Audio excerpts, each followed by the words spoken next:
പുറപ്പാട് അധ്യായം 4. മോശയെ ശക്തിപ്പെടുത്തുന്നു. മോശ പറഞ്ഞു, അവർ എന്നെ വിശ്വസിക്കുകയില്ല, എൻ്റെ വാക്ക് കേൾക്കുകയുമില്ല. കർത്താവ് നിനക്ക് പ്രത്യക്ഷപ്പെട്ടില്ല എന്ന് അവർ പറയും. കർത്താവ് അവനോട് ചോദിച്ചു, നിന്റെ കയ്യിലിരിക്കുന്നത് എന്താണ്? അവൻ പറഞ്ഞു, ഒരു വടി. അവിടുന്ന് കൽപ്പിച്ചു, അത് നിലത്തിടുക. അവൻ വടി നിലത്തിട്ടപ്പോൾ അത് സർപ്പമായി തീർന്നു. മോശ അത് കണ്ട് അകന്നു മാറി. കർത്താവ് അരുളി ചെയ്തു, കൈ നീട്ടി അതിൻ്റെ വാലിൽ പിടിക്കുക. അവൻ കൈ നീട്ടി അതിനെ പിടിച്ചപ്പോൾ അത് വീണ്ടും വടിയായി തീർന്നു. ഇത് തങ്ങളുടെ പിതാക്കന്മാരുടെ ദൈവമായ കർത്താവ്, അബ്രഹാത്തിൻ്റെയും ഇസഹാക്കിൻ്റെയും യാക്കോബിൻ്റെയും ദൈവം നിനക്ക് പ്രത്യക്ഷപ്പെട്ടുവെന്ന് അവർ വിശ്വസിക്കാൻ വേണ്ടിയാണ്. കർത്താവ് വീണ്ടും അരുളി ചെയ്തു, നിന്റെ കൈ മാറിടത്തിൽ വയ്ക്കുക. അവൻ അപ്രകാരം ചെയ്തു. കൈ തിരിച്ചെടുത്തപ്പോൾ അത് മഞ്ഞുപോലെ വെളുത്ത് കുഷ്ഠമുള്ളതുപോലെ കാണപ്പെട്ടു.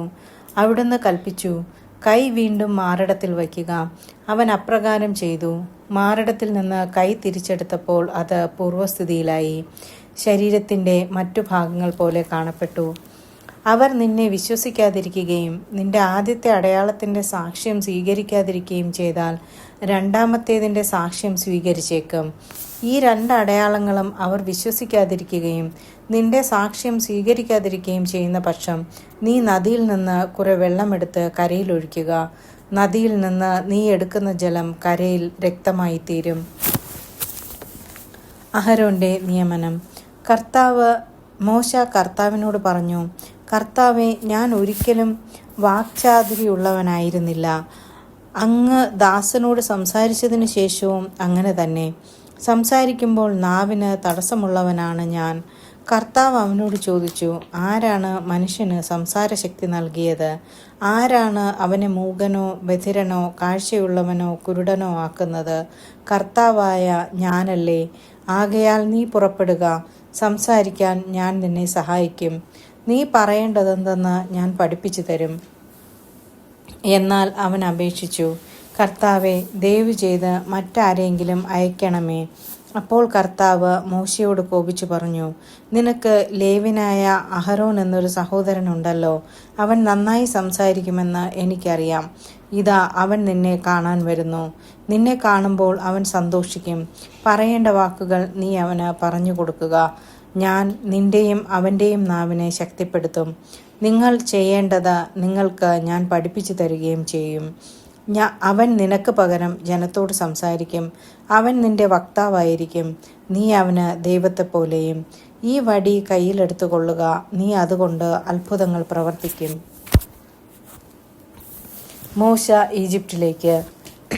മോശ അമ്മായിയപ്പനായ ജത്രോയുടെ അടുക്കൽ തിരികെ ചെന്ന് പറഞ്ഞു, ഈജിപ്തിലുള്ള എൻ്റെ സഹോദരർ ജീവിച്ചിരിപ്പുണ്ടോ എന്ന് അറിയുന്നതിന് അങ്ങോട്ട് മടങ്ങിപ്പോകാൻ എന്നെ അനുവദിക്കണം.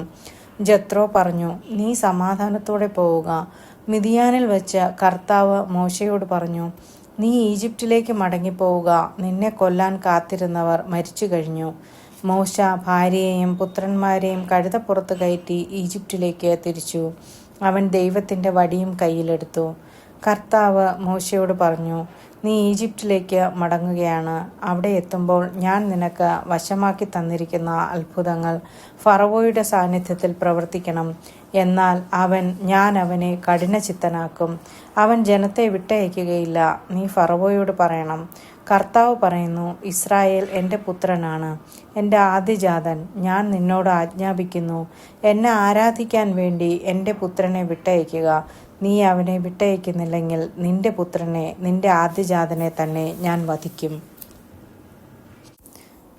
യാത്രാമധ്യേ അവർ താമസിച്ചിരുന്ന സ്ഥലത്ത് കർത്താവ് പ്രത്യക്ഷനായി മോശയെ വധിക്കാൻ ഒരുങ്ങി. അപ്പോൾ സിപ്പോറ ഒരു കൽക്കത്തി എടുത്ത് തൻ്റെ പുത്രൻ്റെ അഗ്രചർമ്മം ഛേദിച്ചു. അതുകൊണ്ട് മോശയുടെ പാദങ്ങൾ സ്പർശിച്ചിട്ട് അവൾ പറഞ്ഞു, നീ എനിക്ക് രക്തഭർത്താവാകുന്നു. അപ്പോൾ അവിടുന്ന് അവനെ വിട്ടുപോയി. അവൾ പറഞ്ഞു, പരിച്ഛേദന നിമിത്തം നീ എനിക്കും രക്തഭർത്താവാകുന്നു. കർത്താവ് അഹരോനോട് പറഞ്ഞു, നീ മരുഭൂമിയിലേക്ക് പോയി മോശയെ കാണുക. അതനുസരിച്ച് അഹരോൻ പോയി ദൈവത്തിൻ്റെ മലയിൽ വെച്ച് അവനെ കണ്ടുമുട്ടി ചുംബിച്ചു.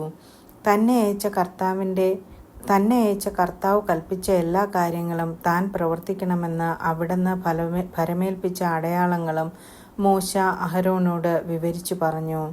അനന്തരം മോശയും അഹരോനും ചെന്ന് ഇസ്രായേൽ ശ്രേഷ്ഠന്മാരെ എല്ലാം വിളിച്ചുകൂട്ടി.